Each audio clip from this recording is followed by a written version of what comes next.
अपने पसंदीदा सीरियल के ऐसे ही डेली एपिसोड सबसे पहले देखने के लिए हमारे चैनल को सब्सक्राइब करें। आज के एपिसोड की शुरुआत में नील सभी और भाग्यश्री को नमस्कार करता है। सभी तुरंत कहती है वे किसी और डॉक्टर से दिखा लेगी, लेकिन भाग्यश्री हैरानी से पूछती है इस डॉक्टर को दिखाने में क्या प्रॉब्लम है। नील कहता है लगता है यह मुझे काबिल नहीं समझती। सभी नील को गुस्से से देखती है और सोचती है मैं आपकी काबिलियत तो अच्छे से जानती हूँ, लोगों को धोखा देने में और उनका पीछा करने में आप बहुत काबिल हो। नील फिर शांत स्वभाव में भाग्यश्री को बैठने और अपनी परेशानी बताने को कहता है। भाग्यश्री बताती है उन्हें अस्थमा है, पहले इन्हेलर लेने से ठीक हो जाता था लेकिन अब इन्हेलर भी काम नहीं कर रहा है। नील धीरे से पूछता है क्या कोई तनाव भी है। भाग्यश्री भावुक होकर बताती है मैं जवान बेटे को खो चुकी हूँ, बेटी अमेरिका चली गई है, वह भी जब से गई है हमसे रिश्ता ही तोड़ चुकी है, उससे कोई बात नहीं हो पा रही है। सभी भाग्यश्री को चिंता नहीं करने के लिए कहती है। भाग्यश्री कहती है कि तुम्हारे बोलने से चिंता कम नहीं हो सकती। नील सहमति देता है और कहता है लोगों का तो काम ही बोलना होता है, कभी होश में और कभी नशे में। नील घबराते हुए भाग्यश्री का चेकअप करता है। नील खुद अपने शराब पीने की गलती की बात को इनडायरेक्टली बताते हुए कहता है मेरा दोस्त कल रात को शराब पीकर किसी के घर चला गया और नशे में तमाशा करके आ गया। सुबह जब उसे होश आया तो सिर पकड़कर बैठ गया। अभी वह इस गिल्ट में है कि उसने कल रात को बहुत बड़ी बेवकूफ़ी कर दी। लेकिन भाग्यश्री उसे बीच में टोक कर कहती है यह सब बात मेरी प्रॉब्लम से, इन सब बातों का तो कोई कनेक्शन नहीं है।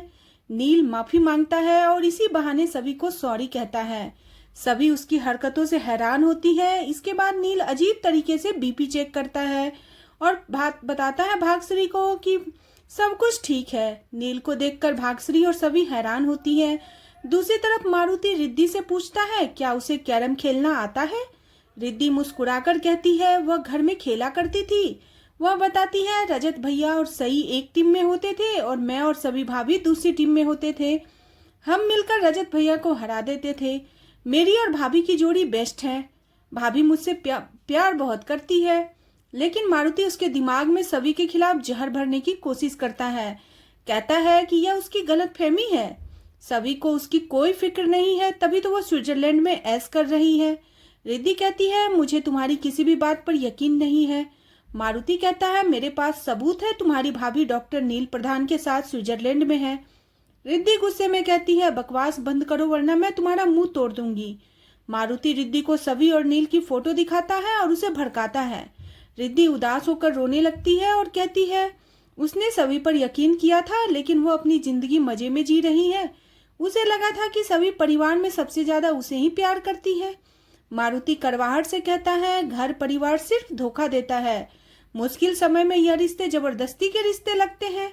यह बात मेरे बाप ने ही मुझे समझाई है। रिद्धि पूछती है तुम्हारे बाप ने ऐसा क्या किया। मारुति को बचपन की बात याद आती है। मारुति बात को टाल देता है और जाने लगता है। तभी रिद्धि उसे रोकती है और कहती है प्लीज मत जाओ, नागराज आ जाएगा। मारुति पूछता है क्या मैं यहीं पे रुक जाऊं। रिद्धि हामी भरती है। दूसरी तरफ सुरवासा नील से सवाल करता है क्या वह कुछ छुपा रहा है। नील कहता है उसे बस सभी से बात करनी थी, इसलिए वह ऐसा कर रहा है। सुरवासा पूछते हैं क्या तुम सभी को पसंद करने लग गए हो। नील कहता है ऐसी कोई बात नहीं है। इसके बाद नील भाग्यश्री को कुछ टेस्ट करवाने को कहता है और रिपोर्ट उन्हें देता है। भाग्यश्री कहती है कितने अच्छे डॉक्टर हैं लेकिन सभी को अच्छे बुरे की समझ ही नहीं है।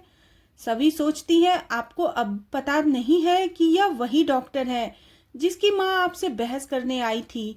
नर्स भाग्यश्री को टेस्ट करवाने के लिए बुलाती है। तभी नील सभी को फॉर्म भरने के लिए मेडिकल हिस्ट्री का फॉर्म दे देता है।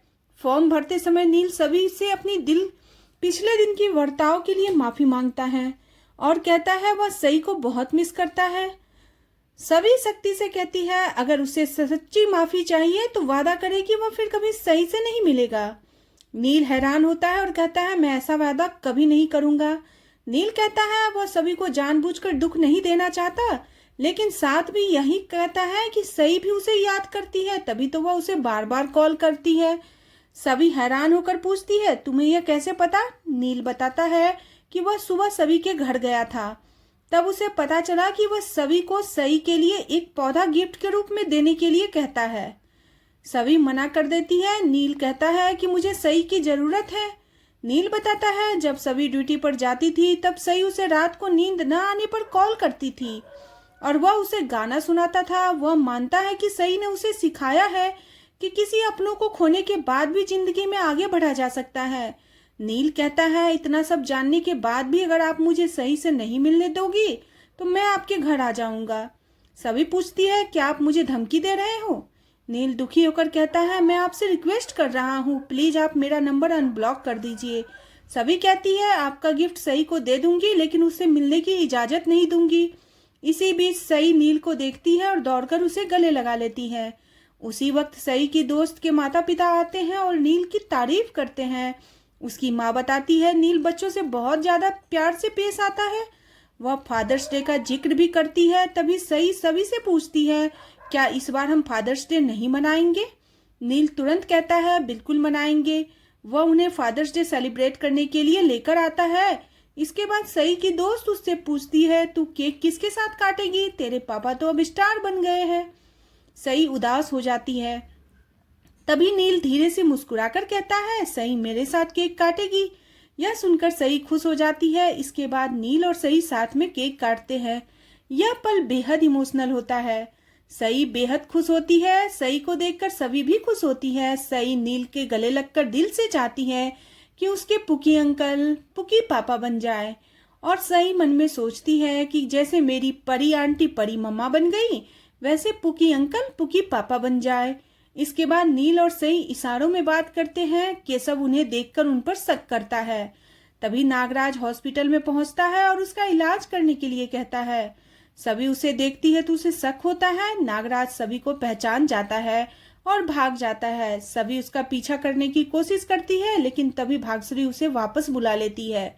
नागराज जाते जाते गलती से अपना आधार कार्ड रिसेप्शन पर छोड़कर चला जाता है। सभी उसे उठा लेती है और नील यह सब देख लेता है। इसी बीच केशव भी यह सब देखता है और तुरंत नितिन को इन्फॉर्म करता है।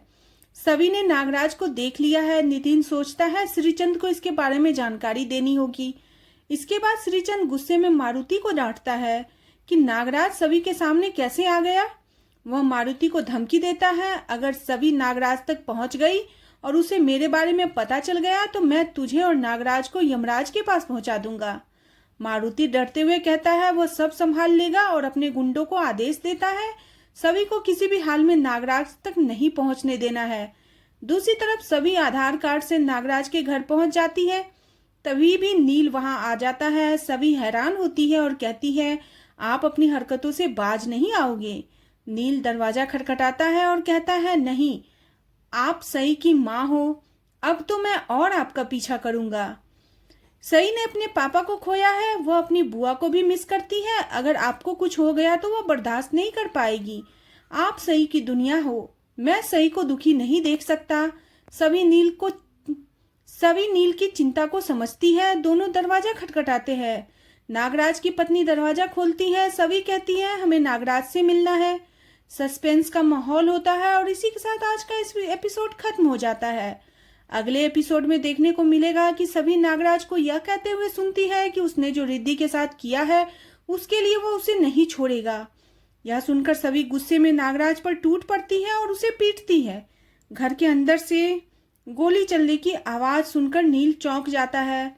आज का एपिसोड आपको कैसा लगा प्लीज कमेंट करें और बने रहे सीरियल गुम है किसी के प्यार में। नेक्स्ट एपिसोड के लिए चैनल को सब्सक्राइब करना बिल्कुल न भूलें।